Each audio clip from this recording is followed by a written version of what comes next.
మన వారాహి సిల్వర్ జ్యువెలరీలో అద్భుతమైన ఆఫర్స్ పొందండి మరియు కారు గెలుచుకునే గొప్ప అవకాశం.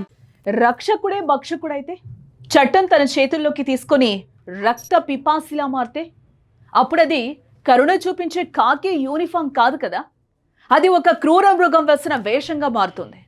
తమిళనాడులోని సాత్తాంకుళం ఆ చిన్న గ్రామంలో 5 ఏళ్ల క్రితం జరిగిన దారుణం వింటే ఇప్పటికీ ఒళ్ళు గగురు పొడుస్తుంది. తప్పు చేయని తండ్రి కొడుకులను లాకప్లో బంధించి రాత్రంతా చిత్రహింసలు పెట్టి వారి ప్రాణాలు గాల్లో కలిసేలా చేసిన ఆ 9 మంది పోలీసులకు ఈరోజు కోర్టు మరణశిక్ష విధించింది. ఇదే చరిత్రలోని అతిపెద్ద సంచలనం.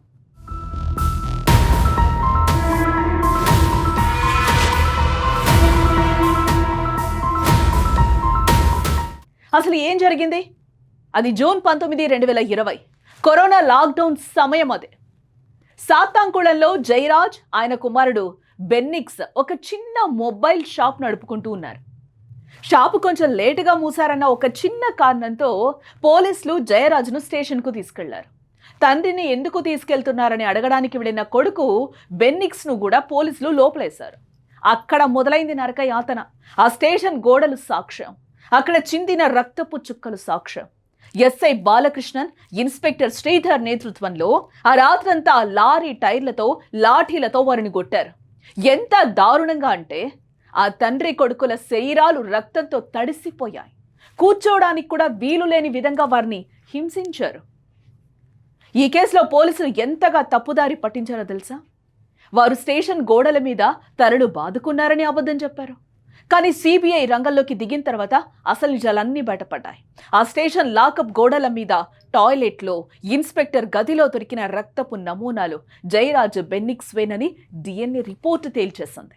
అంటే వారు ఆ స్టేషన్లోని ప్రతి గదిలో ఈ తండ్రి కొడుకులను వేటాడారు. గాయాలతో తల్లడిల్లుతున్న వారిని జైలుకు పంపారు.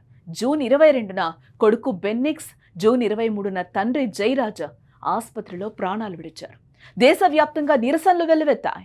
ఇండియాస్ జార్జ్ ఫ్లాయిడ్ కేసుగా ఇది అంతర్జాతీయ స్థాయిలో చర్చకు దారితీసింది కూడా అప్పట్లో.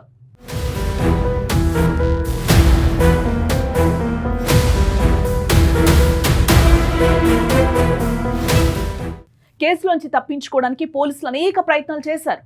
బాధితులను చితకబాది వారి ఒంటి నుంచి బయటకు చెందిన రక్తాన్ని వాళ్ల చేతే శుభ్రం చేయించారంటే ఎంత దారుణమో చూడండి.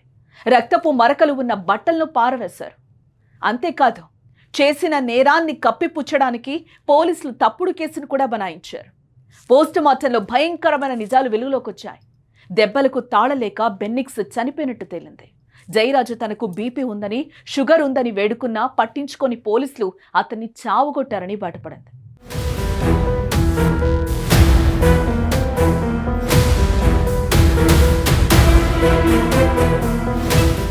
ఇప్పుడు ప్రశ్న ఏంటంటే, 9 మంది పోలీసులకు ఒకేసారి ఉరిశిక్ష ఎందుకు? కోర్టు స్పష్టంగా చెప్పేసింది, ఇది అరుదైన వాటిలో అత్యంత అరుదైన కేసు.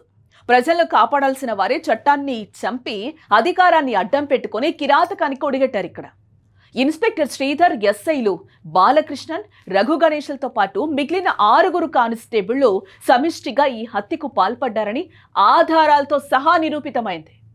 కాకి డ్రెస్ వేసుకున్నంత మాత్రాన ఎవరి ప్రాణాలైనా తీసే హక్కు మీకెవరిచ్చారు అని కోర్టు కఠినమైన తీర్పునే ఇచ్చింది. ఇది కేవలం ఒక శిక్ష కాదు, అధికారంతో మదమెక్కిన ప్రతి అధికారికి ఒక హెచ్చరిక. ఈరోజు జయరాజు భార్య బెన్నిక్స్ తల్లి కళ్ళలో నీళ్లు ఆగడం లేదు.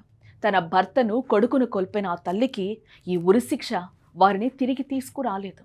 బట్ న్యాయం బతికే ఉందన్న నమ్మకాన్ని ఇచ్చింది వాళ్ళకి.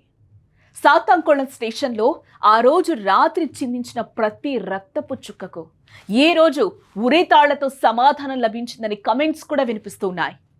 పోలీసులు ప్రజల మిత్రులు కావాలి, యముళ్ళు కాదు. సత్యమేవ జయతే. సాత్తాంకుళం కేసులో ఇది అక్షర సత్యం. మరి మీరు ఈ శిక్షను సమర్థిస్తారా, వ్యతిరేకిస్తారా? ఈ వీడియో కింద తప్పకుండా కామెంట్ చేయండి.